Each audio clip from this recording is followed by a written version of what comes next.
Live from New Delhi, you're watching DD India Newshour, India's voice to the world. I'm Ramesh Ramachandran. Coming up in the next hour.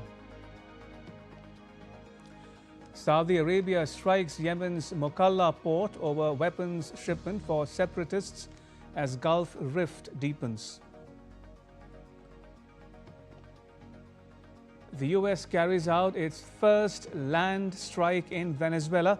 It's a docking area for boats allegedly used by drug traffickers. Prime Minister Modi says India boarded a Reform Express in 2025, emerging as the center of global attention.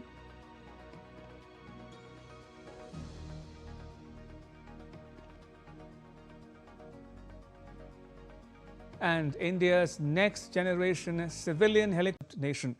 In his up to the budget, the Prime Minister highlighted the core pillars for India's journey towards 2047. He noted that the vision of a developed India by 2047 has transcended government policy to become a genuine mass aspiration. He stressed the need for mission mode reforms to build global capability. Naidu flagged off the inaugural test flight. A new indigenous helicopter for civil and commercial operations. The Made in India chopper, built by the state-owned Hindustan Aeronautics Limited, showcases indigenous strengths in design, development and manufacturing state-of-the-art helicopters. Jyoti Dafidar in Bengaluru and Tripti Tripathi in New Delhi have more.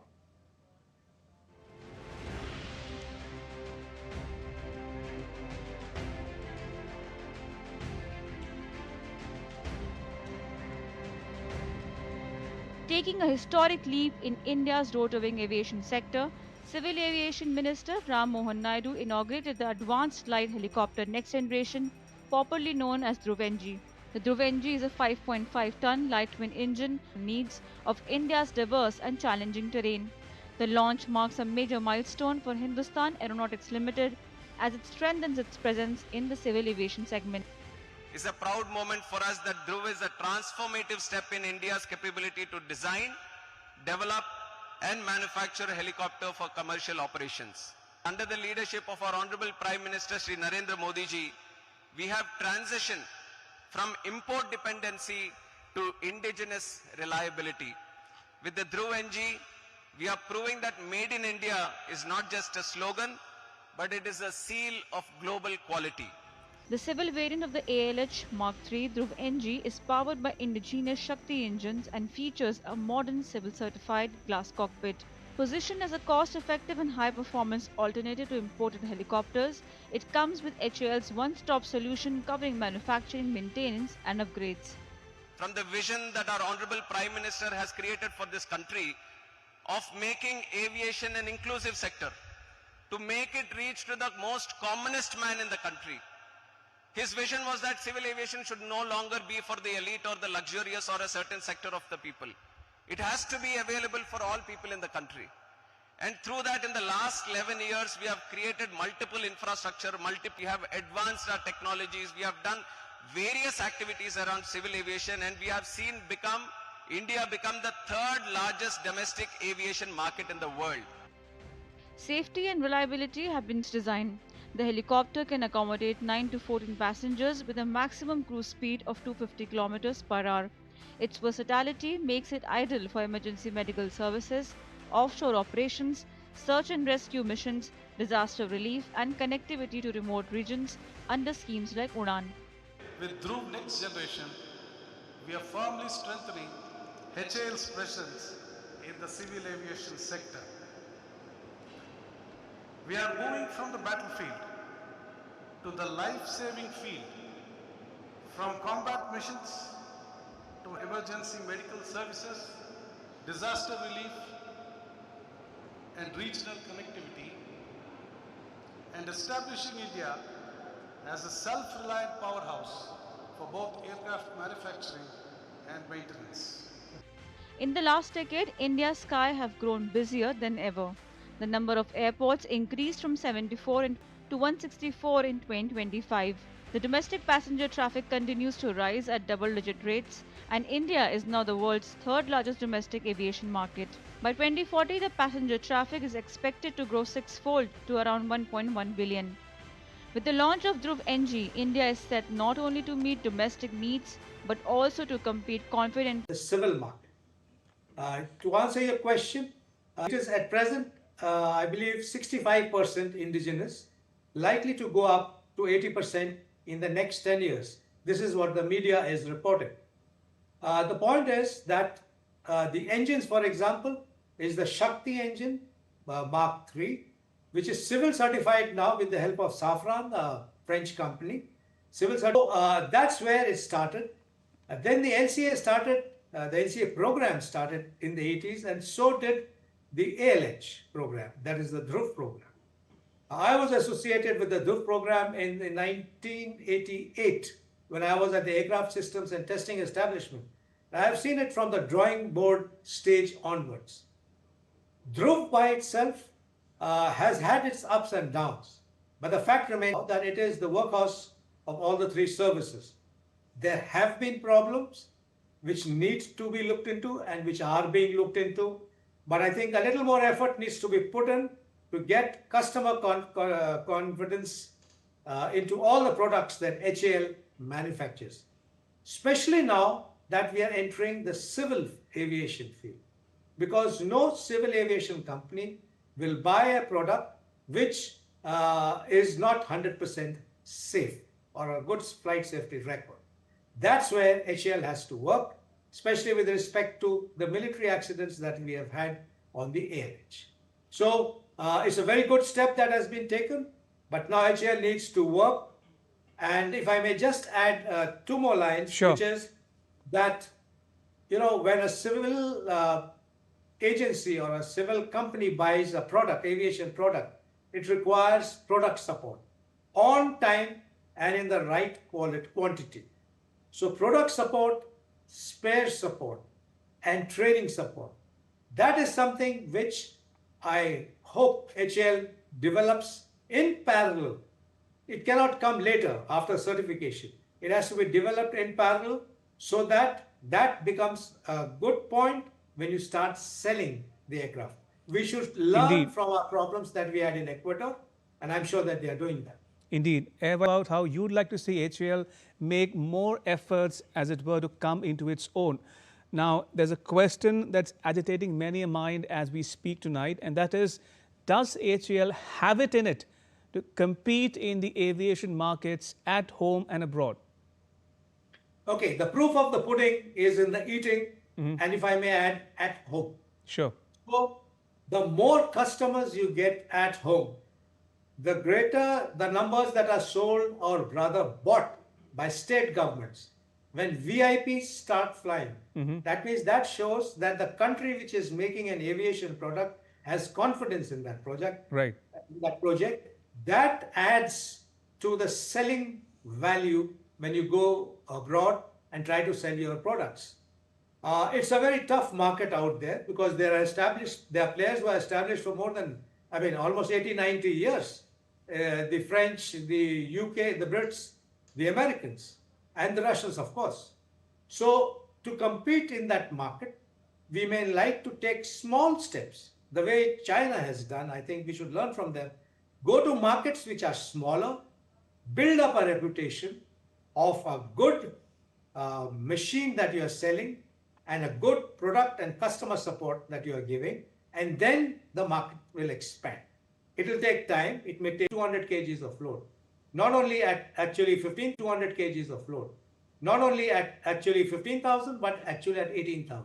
Now that may not be the configuration required in the civil side. But I said this just to tell the viewers that the ALH is a solid customer.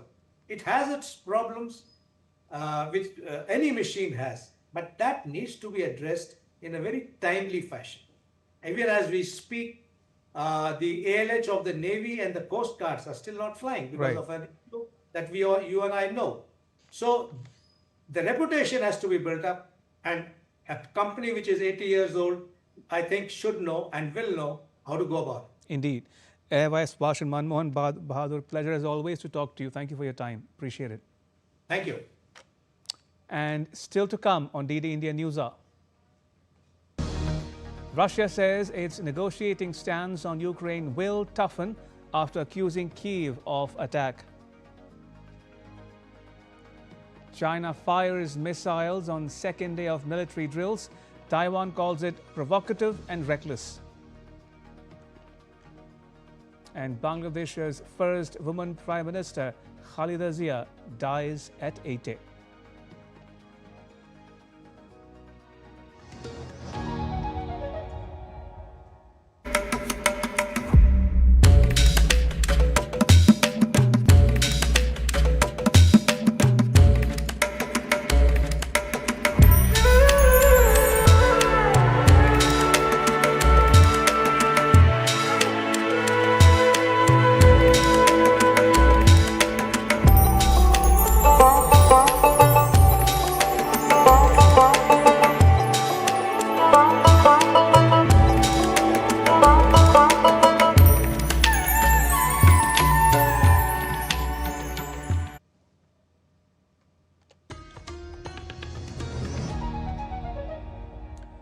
Welcome back. You're watching DD India Newshour. I'm Ramesh Ramachandran.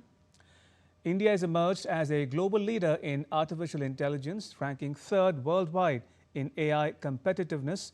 This according to Stanford University's Global AI Vibrancy Tool 2025.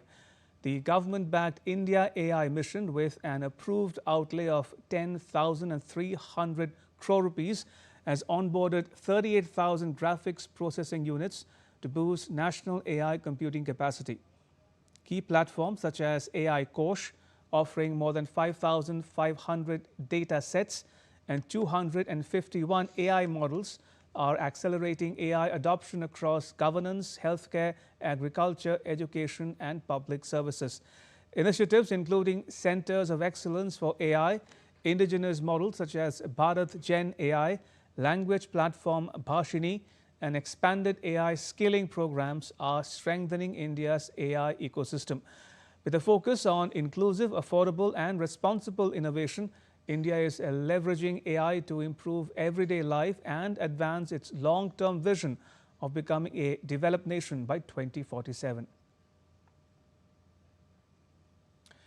US President Donald Trump has revealed that US forces struck a dockside facility in Venezuela allegedly used for loading boats with drugs. At the same time, the US Southern Command confirmed a strike in the eastern Pacific Ocean, killing 2 men aboard a vessel linked to designated terrorist organizations. DD India's Rahul to carry out covert operations in Venezuela, but neither the CIA, the Pentagon, nor the White House have elaborated on the president's remarks, and there has been no official response from the Venezuelan government. Rahul Upadhyay's report for DD India. Ukrainian drones targeted President Vladimir Putin's residence comes at a pivotal moment in peace talks. Ukraine has denied the charge, though. The allegation has drawn international reactions, with leaders including US President Trump and Prime Minister Modi urging restraint. Russia says it will retaliate while hardening its negotiating stance even as peace talks continue. At a critical moment in the Russia-Ukraine peace process, Moscow's claim that Ukrainian drones targeted President Vladimir Putin's residence has triggered global reactions. US President Donald Trump criticized the alleged attack, calling it inappropriate. I heard about it this morning. You know who told me about it? President Putin told me about it. Early in the morning, he said he was attacked. It's no good. It's no good. Don't forget, you know, the Tomahawks. I stopped the Tomahawks. I didn't want that. Because we're talking about, you know, it's a delicate period of time. This is not the right time. It's one thing to be offensive, because they're offensive. It's another thing to attack his house. It's not the right time to do any of that, and can't do it. And I learned about it from President Putin today. I was very angry about it. Prime Minister Narendra Modi also expressed concern, emphasizing that diplomacy remains the most effective path to ending the conflict. Russia said on Monday that Ukraine attacked a presidential residence in the Novgorod region using 91 long-range drones. However, Ukraine denied the acquisition, calling it a fabrication aimed at prolonging the war. Moscow said it would retaliate and review its negotiating stance but would not withdraw from peace talks. The Kremlin added that Russia's position in negotiations would harden. I don't think there should be any evidence here if there was a massive drone attack that was shot down thanks to the precise work of the air defense. As for the drone debris, I can't comment as this is a question for our military. Following the developments, Ukraine reported that Russia carried out strikes on infrastructure in the Odessa region, damaging a civilian vessel and port facilities at Pivdini and Chornomorsk. As the conflict reaches a sensitive phase, international attention remains focused on diplomacy. European leaders met on Tuesday to discuss the situation in Ukraine amid cautious expectations that a peace agreement may be drawing closer. Prime Minister of Poland, Donald Tusk, said that peace could be achieved in Ukraine in a matter of weeks. Peace is on the horizon. There's no doubt that things have happened that give hope that this war can end, and quite quickly. But it's still hope, still far from 100% certainty. With accusations, denials, and renewed military actions on both sides, the path to peace remains uncertain. Bureau Report, DD India. Meanwhile, President Putin held a working meeting at the Kremlin on Tuesday with Deputy Defense Minister Anna Sivileva, marking his first public appearance since Russia accused Ukraine of attacking a presidential residence in the Novgorod region. Sivileva, who also chairs the state-funded Defenders of the Motherland Foundation, briefed President Putin on plans to support veterans of Russia's conflict in Ukraine and active duty military personnel with disabilities. China carried out the second day of live-fire military drills around Taiwan on Tuesday, launching missiles and deploying dozens of fighter jets and naval vessels in exercises aimed at simulating a blockade of Taiwan's key ports. Beijing said that its People's Liberation Army conducted long-range live-fire exercises north and south of Taiwan, testing sea-air coordination and integrated blockade capabilities. The drills focused on blockading major ports such as Keelung and Kaohsiung. Taipei condemned the exercises as highly provocative and reckless, with President Lai Ching-te accusing Beijing of deliberately undermining regional stability through military intimidation. Taiwan's defense ministry said that it detected around 130 Chinese aircraft and more than 50 vessels near the island, while Coast Guard ships were deployed to closely shadow the Chinese naval activity. But Taiwan's military said that the maneuvers by the People's Liberation Army failed to impose any effective blockade of the island. Now, India's Ministry of External Affairs has confirmed the visit of External Affairs Minister S. Jaishankar to Dhaka on Wednesday to attend the funeral of late former Bangladesh Prime Minister and Bangladesh Nationalist Party's chairperson Begum Khaleda Zia, representing the government and people of India. Begum Khaleda Zia passed away on Tuesday while undergoing treatment at the Evercare Hospital in Dhaka at the age of 80. Bangladesh's interim government said that entire funeral process will be conducted with full state honours, after which she will be laid to rest beside her husband and former President General Ziaur Rahman. Meanwhile, former Prime Minister Sheikh Hasina expressed condolences over Khaleda Zia's death in a message posted on her party's verified Facebook page, describing her death as an irreparable loss to Bangladesh's political landscape. Begum Khaleda Zia was a towering figure in Bangladesh's politics. She led the Bangladesh Nationalist Party for decades and was the principal rival to Bangladesh Nationalist Party, founded by her late who, by the then Army Chief General H.M. Irshad, Zia initiated a movement for restoring democracy. In 1986, she boycotted a rigged presidential election, a move that helped boost her popularity. After the fall of the Irshad regime in December 1990, elections were held in Feb 1991, which the BNP won. Khaleda Zia became Bangladesh's first female prime minister and the second in the Muslim world after Pakistan's Benazir Bhutto. Her political life saw several ups and downs. The BNP briefly returned to power in 1996 and again in 2001. In 2006, Zia stepped down from office, handing over power to a caretaker administration. In September 2007, she was arrested on what her party claimed were baseless charges of corruption. In 2018, she was sentenced to 5 years in jail in a Zia orphanage trust case and later received a 7-year sentence in the Zia charitable trust case. In 2024, a day after Sheikh Hasina was ousted from power, Zia was granted a presidential pardon and released. The following day, she returned to politics with a massive rally, breathing new life into the BNP despite her ailing health. Her son, Tariq Rahman, who's currently BNP's acting chairman, recently returned home after living in London in self-exile since 2008. Zia was born on 15th August 1946 to Tayyaba and Iskandar Muzumdar in Dinajpur district in undivided India. Her father migrated from Jalpaiguri, where the family ran a tea business, to what was East Pakistan after the partition.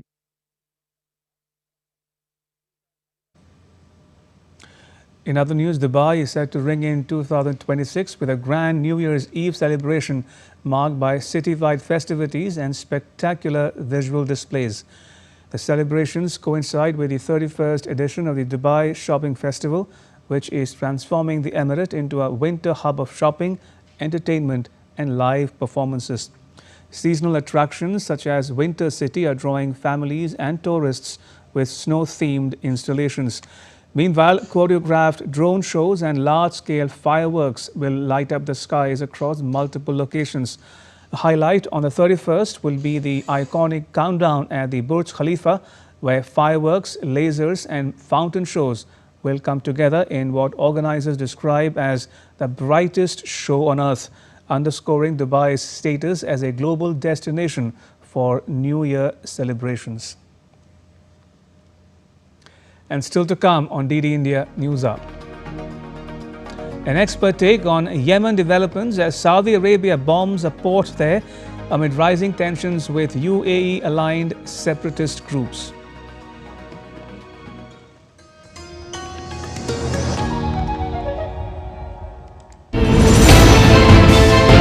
Geopolitics and trade deals.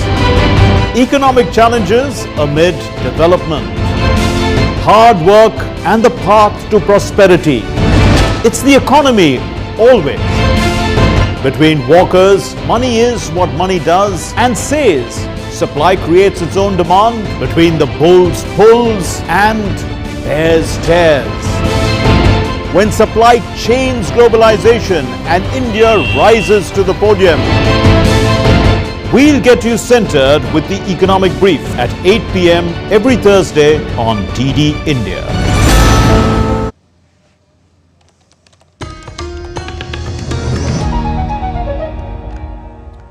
Welcome back. You're watching DD India Newshour. I'm Ramesh Ramachandran. The Saudi Arabia-led coalition forces on Tuesday attacked the Mukalla port in Yemen over alleged arms shipments and combat vehicles arriving from the UAE for the separatist Southern Transitional Council group of Yemen, which recently seized vast areas of the country. The UAE has rejected the Saudi and Yemeni allegations and expressed surprise over the strikes by the coalition. Yemen has issued warning to the UAE forces to leave the country within 24 hours. Now, these developments have raised eyebrows across the globe and brought attention to the Gulf nation after the Gaza war. Muhammad Absarul Hassan gets you more in the next report. The rift among Gulf countries has widened as the Saudi-led coalition launched an air strike on Mukalla port in Yemen, targeting what they described as arms shipment and combat vehicles arriving from the UAE. Footage from the port showed dozens of military vehicles and pickups, several of which were burnt out and smoldering as workers doused them down. What happened today is unacceptable to God or His messenger. At around 3:30 or 4 in the morning, they bombed the port, as you can see, and we were affected. Our windows were shattered, the doors were broken, the children were terrified and the women frightened. The attack follows a warning from the coalition to the separatist Southern Transitional Council (STC) group, urging them not to take military action in Hadamount province. Yemen's Saudi-backed Presidential Council has accused the UAE of supplying assistance to the STC, which was the focus of the coalition strike. Yemen's Presidential Council head, Rashid Al-Alami, has demanded that all UAE forces must leave Yemen within 24 hours. While we appreciate the previous role of the United Arab Emirates and its efforts as a member of the coalition to support legitimacy led by the Kingdom of Saudi Arabia, its role has unfortunately become directed against the sons of our great people through explicit support for rebellion and fueling internal strife in a manner that threatens our society and stability, the cohesion of our institutions and our unity, and causes harm to our dear people.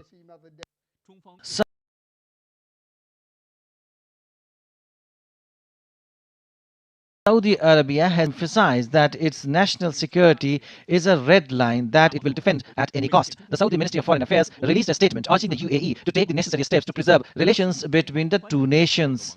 Meanwhile, UAE has rejected the allegations against it by Saudi Arabia and the Yemeni government. In a statement, the UAE expressed disappointment over the Saudi accusations and was surprised by the recent air strikes in Yemen. In recent weeks, separatists backed by the UAE, seeking to revive the independent state of South Yemen, have made significant territorial gains. Experts say these advances have embarrassed Saudi Arabia, a regional powerhouse and the primary backer of the internationally recognized Yemeni government. The Saudi-led coalition had previously warned that it would support Yemen's government in any military confrontation with separatist forces, urging them to withdraw from recently seized territories in Hadramaut and Mohra governorates. The latest strike comes days after reported Saudi air raids on separatist positions in resource-rich Hadramaut. Muhammad Absarul Hassan reporting for DD India. And joining us is Ambassador Anil Kumar Trigunayat. He is a former Indian envoy to Jordan, Libya and Malta. Ambassador, welcome to DD India. Now, for the benefit of viewers joining us from around the world, what's the root cause of the latest escalation? Well, I think this is not from now. There have been differences of opinion between Saudi Arabia and UAE on how to proceed in the Yemen war and also in the Sudan, where both appear to be supporting the opposing sides. You remember that in 2015, when Saudi Arabia, along with all the Islamic Alliance forces of 27 countries, attacked Yemen at the time against the Houthis. And the fight has been going on for quite some time. But in 2019, United Arab Emirates decided to pull out of that coalition. And since then, there have been differences of opinion, and UAE has been supporting the Southern Transition Council with arms, ammunition, and other support. Because southern part of Yemen, as you know, is a highly strategic area. There are important ports which are very, very strategic. So essentially, it is creating a strategic influence and garnering their own geopolitical interest in whichever way. Now, the recent the attacks by the Transitional Council and grabbing of the territory in Hadramaut and all is basically going nearer to the Saudi border. So therefore, because that area borders with Saudi Arabia, and therefore Saudi Arabia has said that this is a red line. And it is earlier, it was also problematic because there were this Al-Qaeda of Arabian Peninsula, AQAP were also around that. So that was one of the reasons that the Saudi Arabians basically got into this war, tried to clean that up. But this time, once again, they feel that this is a red line. Secondly, within the region, it has been a given that Saudi Arabia essentially is considered to be a leader, being the largest economy, most powerful country. And the other countries, brotherly they are called, but they continue to pay some kind of obeisance. And now there has been a certain challenge from the UAE in that sense of the Saudi overall authority, what we are witnessing. And they both are looking at their own interests in that sense. And so we are facing a very, very peculiar situation. As you know, the Saudi Arabia and Iran have patched up and they have become much more closer in many a sense, while that was the biggest rivalry of the region, apart from the Iran and Israel rivalry. But now this rivalry, in a way, we can't call it rivalry, but it is definitely a competition for greater geopolitical influence in the Afro-Arab context. In Sudan, we know that both sides are supporting the other. And as you know, the Mohammed bin Salman, Crown Prince, when he went to Washington recently, he also asked President Trump to intervene in this with the Emiratis, not to support the factions in Sudan or in Yemen. Now it's a problematic issue, but it is also to be seen in a larger regional context, because now what is happening is that only last week we have seen that Israel has recognized Somaliland. Now that is also an adjacent area just across Yemen. And that's why now Houthis are going to be far more active in Somaliland. And Somaliland, already the UAE has its base. And UAE is also an Abrahamic Accord country, as you know, one of the closest to Israel. In that sense, has continued to remain engaged with them very, very strongly. So that context also, or an angle way you can look at it, whereas Saudi Arabia has refused to join Abraham Accords until and unless there are the Palestinian issues resolved. Ambassador, you spoke about interest. Now, hearing you, one get the sense that we are talking here about a potential or possible Saudi-UAE rivalry impacting Yemen. So what are Saudi Arabia's and the UAE's interests in Yemen? Why are they on opposing sides? Oh, because both the countries are essentially looking at retaining their geopolitical interest in the region. For Saudi Arabia, Yemen is actually bordering, and there have been problems of terrorism. There have been also issues of the Houthis. Houthis are considered as terrorist groups, so that fighting has been going on. Houthis have also attacked the Saudi oil installations, and it only stopped after there was some kind of a rapprochement between Saudi Arabia and Iran. And Iran intervened along with Oman to ask the Houthis not to attack. But then in this fight that was going on against the Houthis, both UAE and Saudi Arabia also fell apart. And so one started supporting, and as I mentioned, there are those strategic ports in the Horn and the Red Sea, and which are very useful for Emiratis essentially, because as you know, they have this DP World and the big companies which are looking around for ports in the Northwest Indian Ocean region as well. So these are maritime strategic interests that both the countries have, and they want to maintain that. Fair enough. And talking about the Houthis, Ambassador, the new fighting pits the Southern Transitional Council against the forces of the internationally recognized government and its allied tribes, even as they are both members of the camp fighting against the Houthi rebels in Yemen's broader civil war.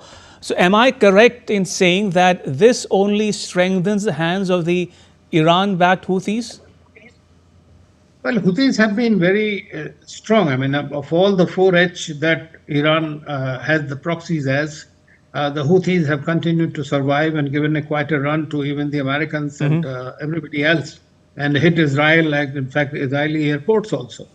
So Houthis continue to remain pretty strong in that sense of the term, but definitely a division there between the two, and especially if the Southern Transition Council, which since 2019 actually has been trying to fight the coalition forces in Yemen, try to get their more influence. But in recent advances that have gone, that have crossed some kind of a red line for the Saudis, and sort of an embarrassment, you know, because 26, 27 countries fighting together, and then now another rebel group going and taking over all these strategic locations, that becomes very embarrassing for them. And when they find that it is being supported by another brotherly country, that adds more complexity to it. Indeed.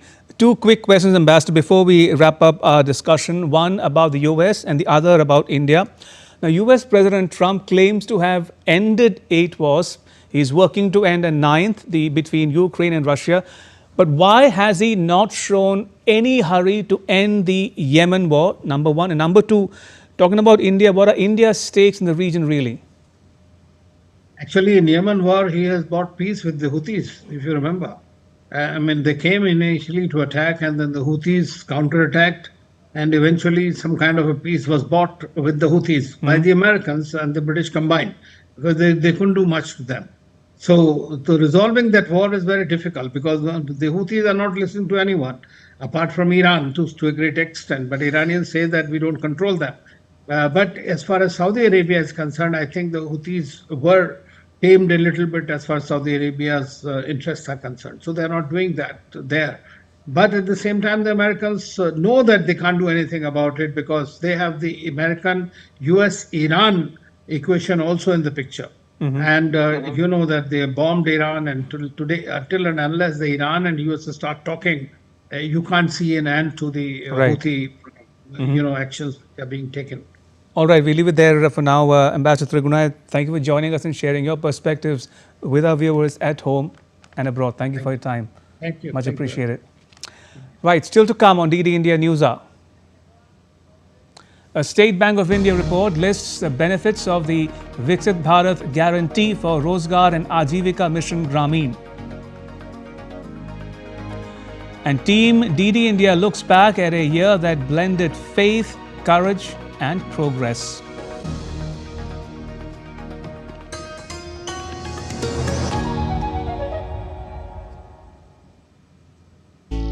Jharkhand will mesmerize you with majestic nature, rich heritage, and colorful culture. Hello. Johar. Johar. It fits perfectly. Thank you. Full workout ho gaya. Ready?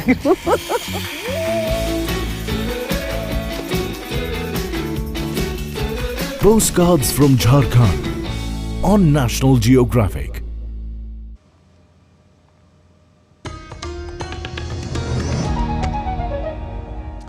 Welcome back. You're watching DD India Newshour. I'm Ramesh Ramachandran. A State Bank of India's report says that the Viksit Bharat Guarantee for Rozgar and Ajivika Mission Grameen model could help states gain 17,000 crore rupees through a more efficient, need-based allocation system compared to the earlier model. With greater weightage for rural workforce size and digital monitoring tools, the new system aims to ensure fairer distribution of funds and improved transparency. DD India's Shyama Mishra speaks to Soumya Kanti Ghosh, the Group Chief Economic Advisor, State Bank of India, for more.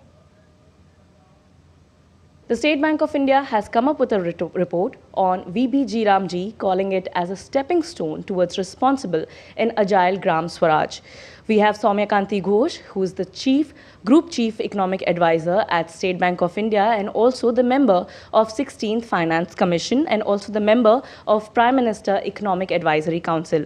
Sir, first of all, what is the main finding, what are the main findings of this particular report? Yeah, thank you. And I think the primary findings of the report are very interesting. I think if you just look at dipstick analysis at the macro level, if you look into the overall funds under NAREGA and the recently drafted new GRAMG bill, the total amount of fund in the last 18 years which has been transferred is close to 10 trillion. And out of which I think around 8 trillion has come in the last 10 years. So the scheme is alive and kicking. So how does this system help with those states who have bigger needs, that have more rural workers, will get a fairer share in this particular system?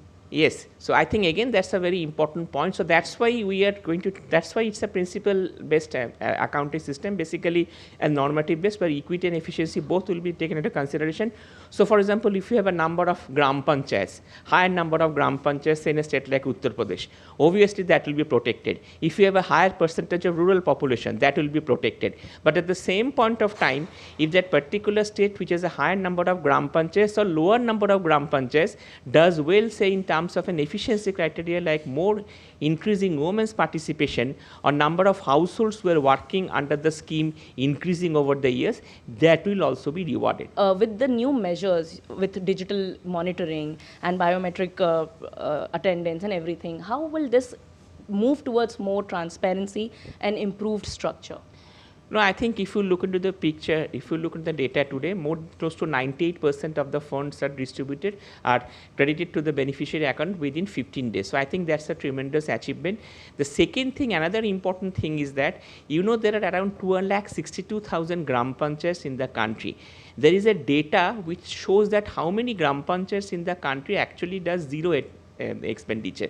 I think the last figure was around 10,000. So you can understand that figure is quite low. All right, thank you very much, sir, for summarizing it. So definitely this is a stepping stone, and as sir was mentioning, this is obviously taking India, the grassroots level of India towards Viksit Bharat by 2047.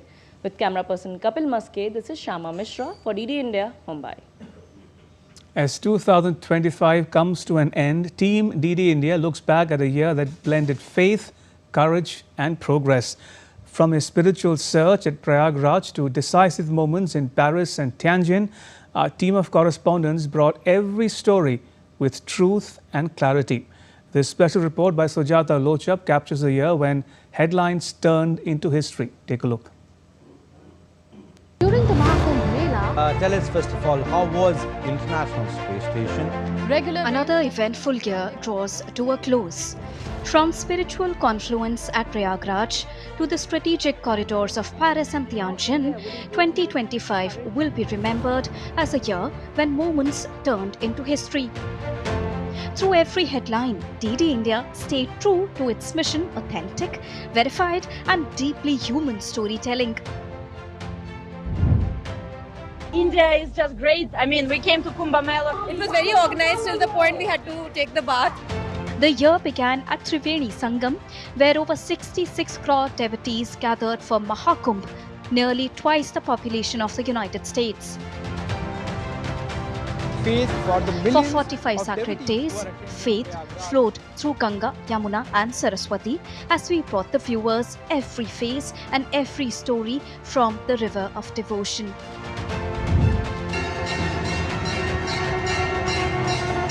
From Prayagraj, we journeyed to Ayodhya. In November, Prime Minister Narendra Modi hoisted the saffron Dharma Dhwaj at Ram Janmabhoomi Temple, a moment of spiritual unity that touched the soul of the nation. And in July, the sacred Viprava Buddha relics returned home after 127 years, completing a long journey from colonial loss to cultural pride.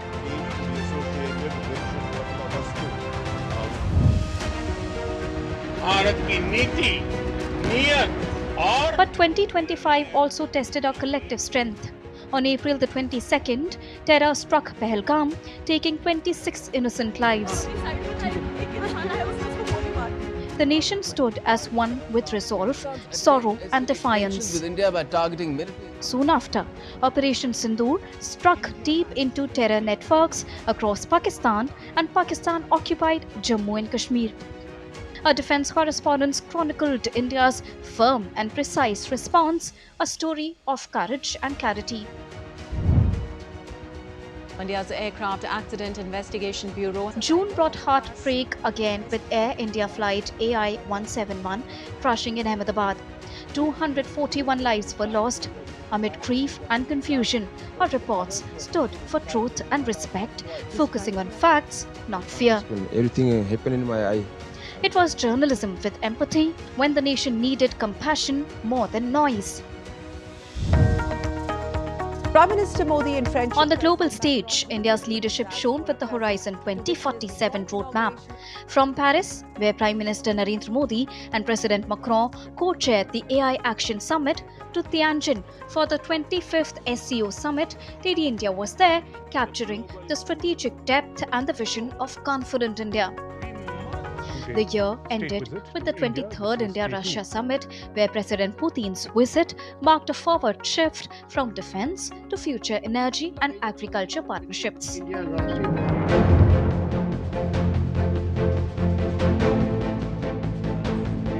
It was also a year of innovation and infrastructure. The majestic Chenab Rail Bridge, the tallest in the world, stood as a symbol of engineering brilliance. Our coverage, Bridge to Prosperity, celebrated progress in every sense. Height of 359 meters.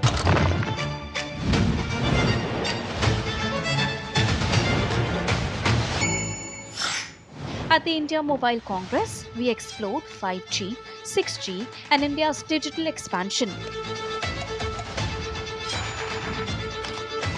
1,300 had taken place during these 4 days, and there were also important MOUs. In Mumbai, Wave Summit showcased how AVGC XR sector is setting India's creative future in motion. So many, there'll be so many guidelines.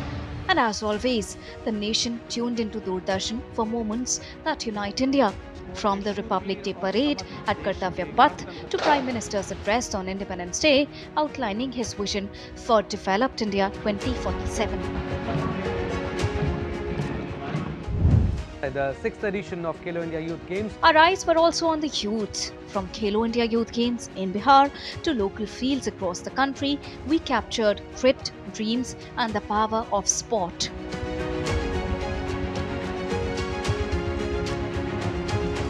Beyond politics and policy, we reported stories that stirred the heart, including the solemn farewell to Pope Francis at the Vatican, attended by President Draupadi Murmu. Legendary actor, director and producer And we ended the year with two inspiring voices.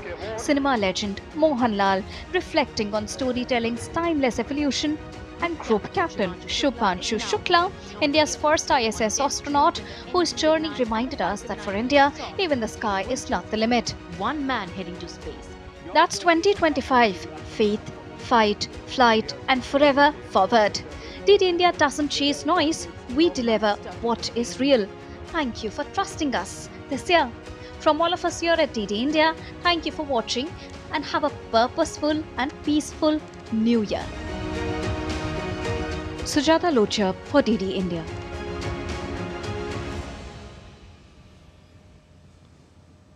Starstruck visitors thronged Nakshatra Lake Carnival at Malayattur foothills in Kerala's Ernakulam. Here's a detailed report.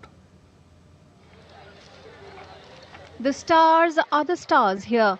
The year-end Nakshatra Lake Carnival in Kerala's Ernakulam district is now attracting people to the scintillating display of colourful, illuminated stars. The annual carnival location at the foothills of Malayattur is making the most of Manapatachira, a 110-acre water body that reflects the lights of over 10,000 stars every evening. അടിപൊളിയായിരുന്നു കുട്ടികൾക്കൊക്കെ enjoy ചെയ്യാൻ പറ്റിയ സ്ഥലമാണ് നല്ല രീതിയിൽ ഈ തവണ എല്ലാവരും സംഘാടകരൊക്കെ നല്ല രീതിയിൽ കഴിഞ്ഞ തവണത്തേക്കാളും നല്ല രീതിയിൽ തന്നെ ഇത് സജ്ജീകരണം നടത്തിയിട്ടുണ്ട് പിന്നെ എല്ലാവർക്കും എൻജോയ് ചെയ്യാൻ പറ്റിയ നമ്മുടെ ഈ ഏരിയയിൽ വെച്ചിട്ട് എൻജോയ് ചെയ്യാൻ പറ്റിയ ഒരു സ്ഥലമാണ് നന്നായിട്ട് ഇഷ്ടപ്പെട്ടു ഫസ്റ്റ് ടൈമാണ് ഇവിടെ വരണമെന്ന് വിചാരിക്കാറുണ്ട് പക്ഷേ ഫസ്റ്റ് ടൈം ഇവിടെ വന്നത് നന്നായിട്ട് ഇഷ്ടപ്പെട്ടു Beyond the starlit visual treat, the carnival features cultural performances and a wide range of commercial stalls. The carnival will conclude at midnight on 31st December when the year 2025 will give way to the new 2026. To sports news now, FIFA President Gianni Infantino says that they will make history after more than 150 million ticket requests were submitted from over 200 countries for the 2026 FIFA World Cup. Earlier this month, fans had slammed the ticket prices for being more costly than the 2022 edition. FIFA later launched a $60 ticket tier to make the tournament more affordable for fans. The current ticketing phase for the World Cup has left the competition oversubscribed by more than 30 times.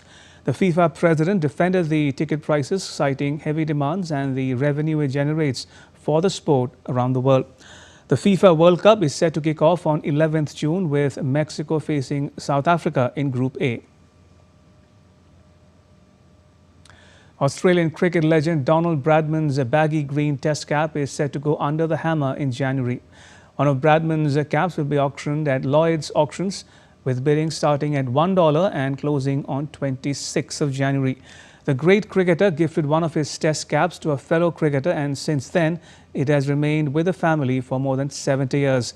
The cap will draw international interest from private collectors, museums, institutions